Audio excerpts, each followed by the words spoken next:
원초적 본능은 샌프란시스코에서 발생한 충격적인 살인 사건으로 시작한다. 유명 록스타 조니 보즈가 정사 도중 얼음 송곳으로 잔인하게 살해당한 사건을 수사하기 위해 형사 닉 커런과 그의 파트너 거스 모렌이 배정된다. 조사 결과 이 살인 방식이 소설가 캐서린 트러멜의 소설에 묘사된 살인과 정확히 일치한다는 사실이 밝혀지면서 그녀가 주요 용의자로 떠오른다.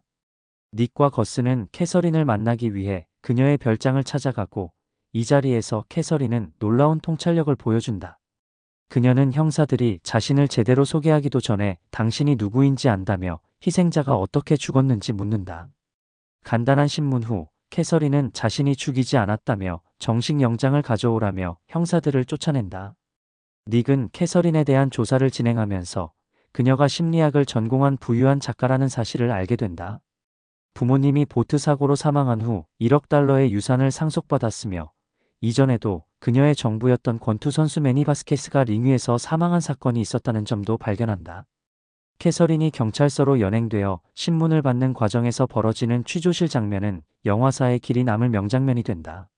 그녀는 거짓말 탐지기 검사를 자원에 통과하며 증거 불충분으로 풀려난다. 닉이 그녀를 집까지 데려다주는 과정에서 그녀는 자신이 속옷을 안 입은 건 이미 알고 있지 않냐는 도발적인 말을 던진다. 닉은 경찰서의 심리상담사이자 자신의 옛 애인인 베스 가너와 관계를 이어가면서도 점차 캐서린의 치명적인 매력에 빠져든다. 상관인 워커 경위는 닉에게 캐서린을 감시하라는 임무를 부여하지만 닉은 오히려 그녀에게 더욱 깊이 매료된다. 한편 캐서린은 닉의 과거를 조사하기 시작하고 이 과정에서 베스가 닉의 심리치료 기록을 동료 경찰 닐슨에게 유출했다는 사실이 드러난다. 닉은 닐슨과 크게 다투고 정직 처분을 받는다.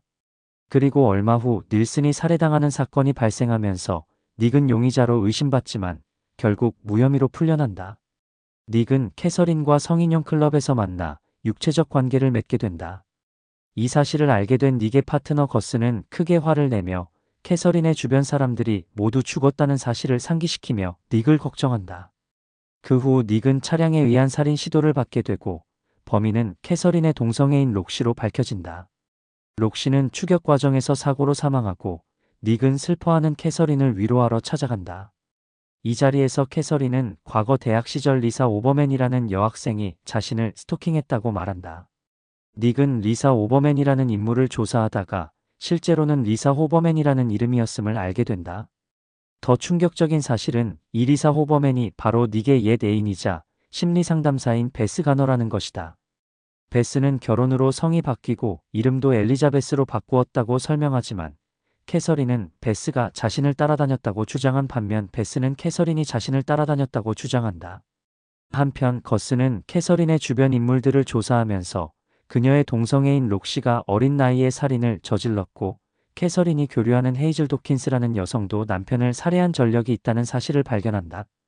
캐서린은 자신의 소설이 완성되었다며 닉과의 관계를 정리하려 하고 이에 상심한 닉은 거스와 함께 새로운 조사를 위해 움직인다. 거스는 베스가 살해된 닐슨을 만난 적이 있다는 사실을 알아내고 두 사람은 베스를 만나러 향한다. 닉이 차에 남아있는 동안 거스는 혼자 엘리베이터를 타고 올라가는데 닉은 뒤늦게 캐서린의 누군가는 죽어야 한다는 말이 떠올라 급히 따라가지만 이미 거스는 검은 우비를 쓴 괴한에 의해 살해당한 상태다. 현장에 베스가 나타나고 닉은 총을 겨누며 경계한다. 베스가 주머니에서 무언가를 꺼내려 하자 닉은 그녀를 쏴버리지만 베스의 주머니에서 나온 것은 총이 아니라 닉의 아파트 열쇠였다. 베스는 죽기 전 닉에게 사랑했다고 말한다. 베스의 집에서는 닐슨을 죽인 것으로 추정되는 총과 조니 보즈를 만난 기록이 발견되어 모든 살인사건의 범인은 베스로 결론이 내려진다.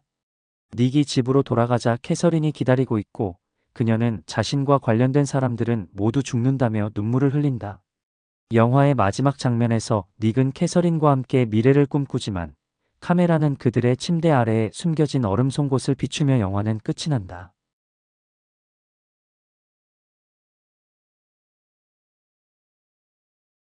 원초적 본능이라는 제목이 암시하듯 이 영화는 인간의 원초적인 욕망과 이성적 판단 사이의 갈등을 중심 주제로 삼고 있다. 닉 커런은 캐서린을 만나기 전 술과 담배를 끊고 절제된 삶을 살아가던 인물이었으나 그녀를 만난 후 내면에 억눌렸던 욕망이 깨어나며 통제력을 상실해간다. 영화는 이성적 판단력을 지닌 형사라는 직업을 가진 인물이 원초적 본능에 지배되는 과정을 통해 인간이 얼마나 쉽게 본능에 굴복할 수 있는지를 보여준다. 원초적 본능은 에로틱 스릴러 장르에 지대한 영향을 미친 작품으로 개봉 이후 수많은 아류작을 탄생시켰다. 특히 샤론 스톤이 연기한 캐서린 트러멜의 취조실 장면은 영화사의 길이 남을 명장면으로 꼽히며 많은 패러디를 낳았다.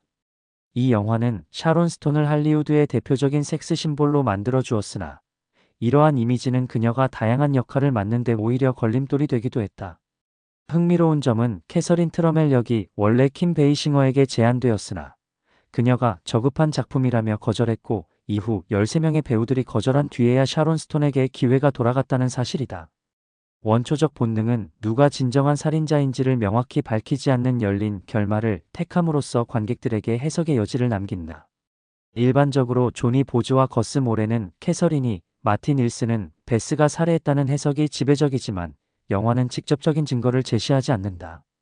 영화의 마지막 장면에서 닉과 캐서린의 침대 아래 얼음 송곳이 숨겨져 있는 것을 보여주는 것은 캐서린이 여전히 위험하다는 암시와 함께 그녀가 닉을 죽이지 않기로 선택했을 가능성도 열어둔다.